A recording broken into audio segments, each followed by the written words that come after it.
Hello all, welcome my fellow truth seekers. I hope you're all doing very well. I hope you're thriving, growing, are in pursuit of your happiness and your greatness, and of course becoming the best version you can possibly be.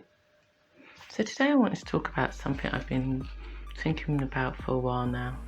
And as a result of all the changes I'm going through and seeing within me, it sort of came to the fore that how important it is for us to be able to express from a place that is authentic and is guided by our inner knowing is trying to tell us and what it's trying to share with us. And as a result, I just felt compelled to do this section on why you cannot have a loving relationship of equals until you are healed and, predominantly free from past hurts. And it came about because of all this noise I keep hearing and that stuff that's bound around about as to why us black women are single. Why we're single, we're too opinionated, we're too defensive, we can't keep a man, etc, etc. It got me thinking about the countless times we're all indoctrinated with this same tired rhetoric without any real effort being put into why this might be or might not be the issue. It's an issue for everyone, not just women. Men suffer from exactly the same thing, but of course it's not a problem if a man's opinionated or feels that he has to defend his corner. Issue for us all. If we all, continue to ignore the underlying reasons why things are going this particular way, then of course the perpetual cycle of hurt people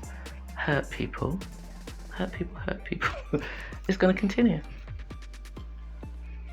So there I was, minding my own business, when someone I know really, really well said to me, "Oh, now you're single, are you ready to have some fun?" I think I was having a bit of a stroppy day and having a bit of a moan, and of course I was just having one of those days. And of course, because things are very sober at the moment, like I said in previous videos, I was also at that time teetotal. So for me it was just a very sobering time. Saying that though, I was very proud of myself. But I guess he just thought, she just needs a good seeing to. And that's probably what women that have a bit of a moan, that's all they need, a bit of a seeing to. But of course, by the way, you heard me say I was teetotal. As in past tense, life was too sober. On every level back then. Nothing was distorted, nothing was seen through rose-coloured glasses. Because I was now in the throes of my, spiritual journey, so everything was very clear as day.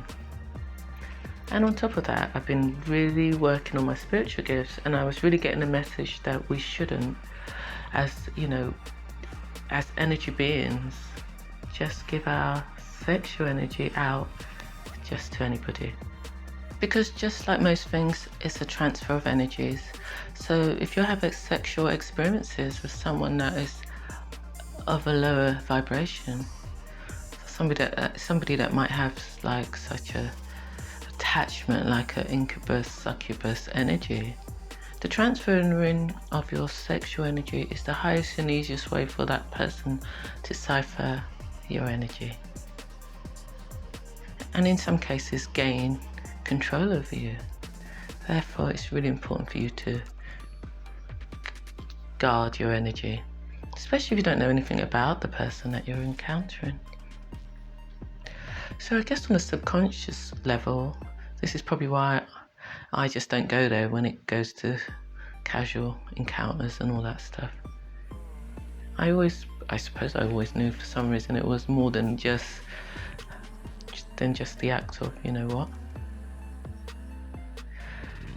So him asking me if I'm ready to have some fun made me think, can somebody that's had a massive breakup and knows that they have trauma to heal just throw caution to the wind and have fun or attempt to have a new relationship?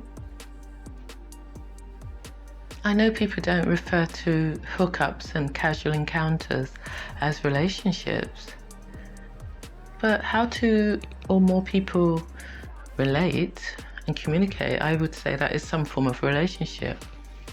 Obviously, if you choose to be in a serious relationship, that's something different.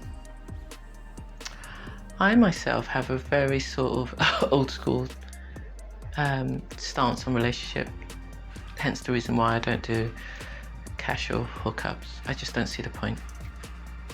And listen, I'm not poo-pooing anyone's life choices or what they choose to do, because as usual, I'm just speaking from my perspective and I'm not taking on anyone else's actions. But I do always question what is the gain, and I really would love to hear from others about how they feel about this. You know, because for me, sex without emotion is no gain for me. I don't know why. I'm an emotional being. I like to connect emotionally. I mean, is it just a way to avoid what we should do periodically, check in with ourselves, see where we are at the present? I think that might have something to do with it. Or you're in some kind of just motion. You're just going through the motions without actually being present. How many people have actually done that? Checked in and even questioned who I am at the present. Is my type of person that I'm attracted to still the same? Is my soul crying out for something different? A different type of person? Just imagine you're perpetually single, and against all your efforts, better judgment, you can't seem to attract anyone that's interested in a serious relationship or resonates with your soul. This would be a really great time to look at why you're unable to find someone that, you know, resonates with who you are truly. I'm a strong believer that progress isn't really made when you haven't really looked within and done that self-diagnosis. I mean, what tends to happen is you'll keep attracting similar people that you have in the past, and obviously the fact that you are still single and things aren't how you want it proves that something's not quite aligned. We have to really be honest and look at past relationships and address why certain things didn't pan out. Did that person trigger elements in us that we probably haven't even looked at or addressed? Or on the flip side, did they display things that were so great that something in us repelled it because we possibly didn't think we deserved it or were worthy? It could be anything. Regardless of the situation, you really need to ask the question, because without any doubt, there are things that haven't been highlighted and need to be healed. They can be really hard to detect also, because you know, they might not even have anything related to your present circumstances, or they're so long ago you've even forgotten, but they're suppressed somewhere. I mean, whatever you feel, anything that's going unresolved and you know, you're not actually giving it the attention it needs so that it can be sort of squashed, integrated, and you can actually attract what you're actually truly worthy of. We'll continue to look outwardly and blame others and think it is other people's issues as opposed to our own. You won't make any progress in breaking that cycle of unfulfilling experiences. I mean, in a larger scale of thing, everything starts and ends with us.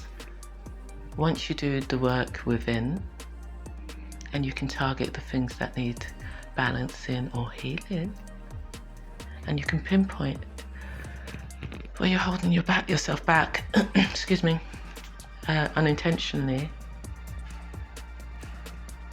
You know, until you recognise where you're actually keeping yourself stuck, unfortunately, it's going to be a perpetual cycle of just attracting what you don't want. So on that note, I'm going to end it there. I really enjoyed that. I hope you did too. Oh, by the way, I did announce I've started a Patreon, but I haven't even put it on my page.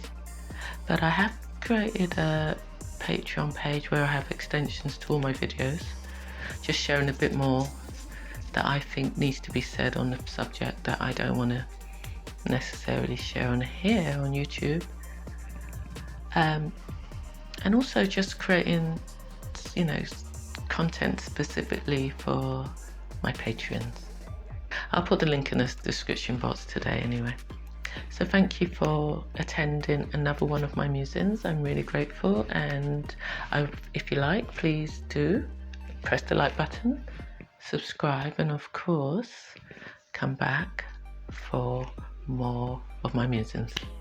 I say, my people.